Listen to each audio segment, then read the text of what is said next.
నమస్తే, welcome to reflection news. నేను Sharma. Trump రోజుకొక అవతారంలో కనిపిస్తుంటాడు. మన స్మైల్, మన ఆశ్చర్యం ఇవన్నీ యుద్ధం మొదలైంది. నాకు ఈ వ్యాధి అనేది యుద్ధం ప్రారంభం కాగానే మొదలైంది. ఇక మొదటి రోజు నుంచి స్టార్ట్ అయింది. ఇక అనుకున్నది ఒకటి, అయింది ఒకటి. ఏమంటున్నాడు? ఇంకో 2-3 వారాలే యుద్ధం ముగింపుపై ట్రంప్ కీలక ప్రకటన. అంతకుముందేమో హెచ్చరించుకుంటూ వచ్చిండు. ఇప్పుడు ఇరాన్ వినటట్లేదు, చర్చలకు వచ్చేటట్లేదు, ఒప్పందాలు చేసుకుంటట్లేదని వెనుకకు వస్తే ఇక చాలు, 2 వారాలు జాలిగా అంత లోపట్నే ఇంకో మంత్రి కూడా ప్రకటించిండు. ఈయన 2 వారాలు ఉంటుంది. ఇంకా మూటముళ్ళ చదువుకొని రావడానికి కూడా టైం పడుతుంది కదా. ఒకసారి డీటెయిల్స్లోకి వెళ్దాం. పశ్చిమాసియాలో కొనసాగుతున్న భీకర పోరుకు తెరదించడంపై అమెరికా అధ్యక్షుడు డొనాల్డ్ ట్రంప్ కీలక ప్రకటన చేశారు. ఇరాన్లో తమ సైనిక చర్యను అతి త్వరలోనే ముగిస్తామని పేర్కొన్నారు. ఇంకేమైనా సాధించింది ఏమీ లేదు, జీరో. వైట్ హౌస్లో విలేకరులతో మాట్లాడుతూ ట్రంప్ ఈ వ్యాఖ్యలు చేశారు. మేము ఇరాన్ నుంచి అతి త్వరలోనే వైదొలుగుతున్నాం, బహుశా అది 2 నుంచి 3 వారాలు ఉండవచ్చు అంటూ సైనిక చర్య ముగింపునకు సన్నద్ధం అవుతున్నట్లు స్పష్టం చేశారు. ఈ క్రమంలో ఇరాన్ తమతో ఒప్పందానికి రావాలంటూ కొన్ని రోజులుగా హెచ్చరిస్తూ వచ్చిన ట్రంప్ ఇది మెయిన్ ఈరోజు హెచ్చరిస్తున్నాడు. కొన్ని రోజులు అయితే వచ్చారు, చర్చలు జరుగుతున్నాయి. ఇప్పుడు ఉండేది వైట్ హౌస్, బ్లాక్ హౌస్లో చర్చలు జరుగుతున్నాయి. ఏం లేదు, చర్చ లేదు, వన్ లేదు, వాడు వచ్చింది లేదు, చేసింది లేదు, కానీ చర్చలు అవుతున్నాయి. కాళ్ళ బేరానికి వస్తారు అని మాట్లాడండి. ఇప్పుడు ఏమంటుండు? హెచ్చరిస్తూ వచ్చిన ట్రంప్ తాజాగా ఈ విషయంలో స్వరం మార్చారు. తమ సైనిక చర్య ముగింపునకు ఇరాన్తో ఏదైనా ఒప్పందం కుదుర్చుకోవడంపై ఆధారపడి ఉండదని స్పష్టం చేశారు. వారు తనతో ఒప్పందం చేసుకోవాల్సిన అవసరం లేదు, ఒప్పందం చేసుకుంటారా లేదా అనేది అప్రస్తుతం అని అన్నాడు. ఇంకేమన్నా, నీ ప్రస్తుతం ఉంటే కదా నీది, ఏదో నడిస్తే కదా నీ మాట, నడిస్తే కదా నీ మాట చెల్లితే కదా. నువ్వు యుద్ధం చేసిందే వేస్ట్. ఇజ్రాయెల్ సోబతైనావు, ఇజ్రాయెల్ తోటి పోయి ఏమో చేసినావు, ఏం లేదు. అక్కడి నుంచి వైదొలుగుతామని వ్యాఖ్యానించాడు. అణుసామర్థ్యం లేదని, తగ్గింది అణుసామర్థ్యం. అక్కడ ఏమో తక్కువ చేసిండు, అక్కడ నశింప చేసిండు, అక్కడ ఏం లేదనే నిర్ధారణకు వచ్చిండు. మానసికంగా తప్ప అక్కడ ఉండేది ఉన్నాయి. ఇజ్రాయిల్తో కలిసి తాము చేసిన సైనిక దాడుల నుంచి ఇరాన్ కోలుకోవడానికి 15 నుంచి 20 ఏళ్ళు పడుతుందని ట్రంప్ అన్నారు. తమ దాడులు ఆ దేశ సైనిక సామర్థ్యాలను పూర్తిగా ధ్వంసం చేశాయని తెలిపారు. వారికి సరైన నాయకులు కూడా లేరన్నారు. వారు చర్చలకు వస్తే అంతా సరిగ్గా ఉంటుందని, కానీ వారు రాకపోయినా పర్వాలేదని అన్నారు.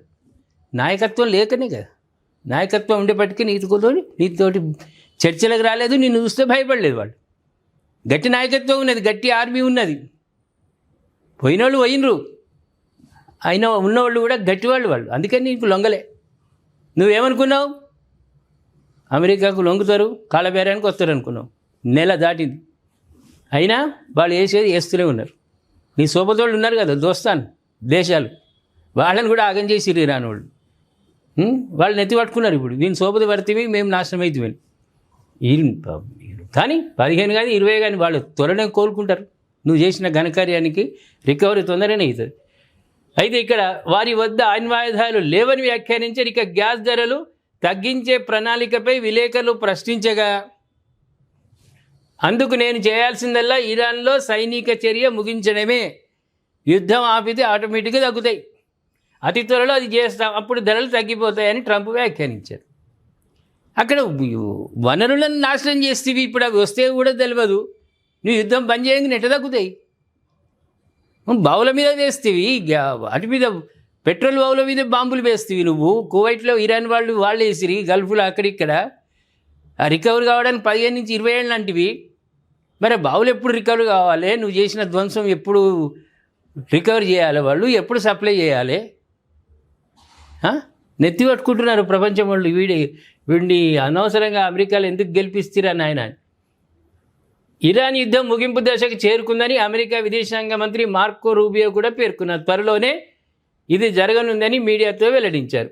బుధవారం రాత్రి అమెరికా కాలమానం ప్రకారం అధ్యక్షుడు ట్రంప్ జాతిని ఉద్దేశించి ప్రసంగించనున్నట్లు వైట్ హౌస్ పేర్కొంది. ఏముంది, ఇక జాతిని ఉద్దేశించి మాట్లాడినాక ఇదే అంటాడు, మేము గెలిచినాం. ప్రపంచానికి తెలుసు, ఆ చిన్న పోరని అడిగినా తెలుసు.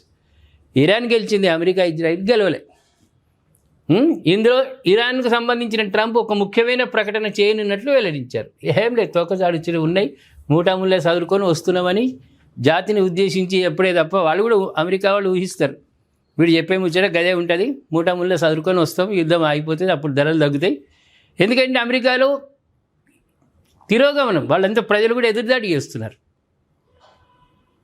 అంతా మొత్తం కలిసి ఎదురుదాడి చేస్తున్నారు. ఎందుకు అనవసరంగా యుద్ధం చేసి లక్షలాది కోట్ల రూపాయలు, లక్షలాది ఒక మన దగ్గర బొచ్చెడు ప్రాజెక్టులు అనవసరంగా నువ్వు గెలిచింది లేదు, చేసింది లేదు, ఇరాన్ చేతిలో పట్టుకున్నది లేదు, వేస్ట్ అని ప్రజలు అనుకుంటున్న సమయంలో తిరుగుబాటు ఎక్కడైతుందో అని భయానికి జాతిని ఉద్దేశించి చెప్తాడు. రేపు మనం చెప్పుకుందాం జాతిని ఉద్దేశించి ఏం మాట్లాడింది, చిలక పలుకులు, ఇవన్నీ చిలక పలుకులు ఉంటాయి. చేసింది లేదు, పోయింది లేదు, వృధా. ఎంతోమంది సైనికులను ఇప్పుడు బందీలుగా పట్టుకున్నారు, మనం వీడియోలు చూస్తున్నాం సోషల్ మీడియాలో, ఎంతగా ఇబ్బంది పెడుతున్నారు. నీకు అవసరమా యుద్ధం? నీకు గుత్తాధిపత్యం అవసరమా? ప్రజాస్వామ్య దేశాలు ఈ రోజుల్లో ఎవరి దేశం వాడు పరిపాలించుకుంటాడు, నీకు అవసరమేమి వచ్చింది? నువ్వు అమెరికాను చక్కదిద్దాక నువ్వు ఏమో చేస్తా అంటే ఏమైంది? నిద్రపోయిన పులిని ఆయనతో లేపుతీవిపోయి ఇప్పుడు గాండ్రిస్తున్నది అది. ప్రేక్షకులు ఏమంటే ట్రంప్ చేసిన నిర్వాకం ఎట్లున్నది? ఇప్పుడు మళ్ళీ మూటముళ్ళ చదువుకొని వస్తాము 2 వారాలలో అంటున్నాడు. అమెరికా పేరును సర్వనాశనం చేసి పడేసాడు. అమెరికాకు ఉన్న కీర్తికి అంత పోయింది మొత్తం. ఎవడు నమ్మడు ఇప్పుడు. ఉగ్రవాద దేశం పాకిస్తాన్ నమ్మడు, ఇప్పుడు అమెరికాను కూడా ఎవడు విశ్వసించాడు, ఎవడు గౌరవం ఇయ్యాడు, అయిపోయింది. సర్వనాశనం చేసిండు అమెరికా పేరునంతా ట్రంప్ గాడు వచ్చి. దయచేసి వీడి నిర్వాకం గురించి ఎట్లా పెట్టిండు చూడు పోజు. ఇటువంటి వాడు వీడు అమెరికాకు దరిద్రమైన సమయంలో ప్రమాణ స్వీకారం చేసిండు, దరిద్రమైనటువంటి టైంలో. ఇప్పుడు అమెరికా కీర్తి ప్రతిష్టలు పోయినాయి, ఆర్థికంగా కుదేలవుతున్నది అమెరికా. ప్రపంచంలో చీ అంటున్నారు. ఇంత గొప్పనైనటువంటి కీర్తి, పాత కీర్తిని అంతా తీసిపడేసి వీడు కొత్త కీర్తి తెచ్చిండి ఇప్పుడు అమెరికాకు. ట్రంప్ నిర్వాహకం గురించి గట్టిగా కామెంట్లు పెట్టండి ప్రేక్షకులారా. మీరు కామెంట్లు పెడితేనే బూస్ట్ మాకు ఎనర్జీ. అదేవిధంగా సబ్స్క్రైబ్ చేసుకోండి, షేర్ చేయండి.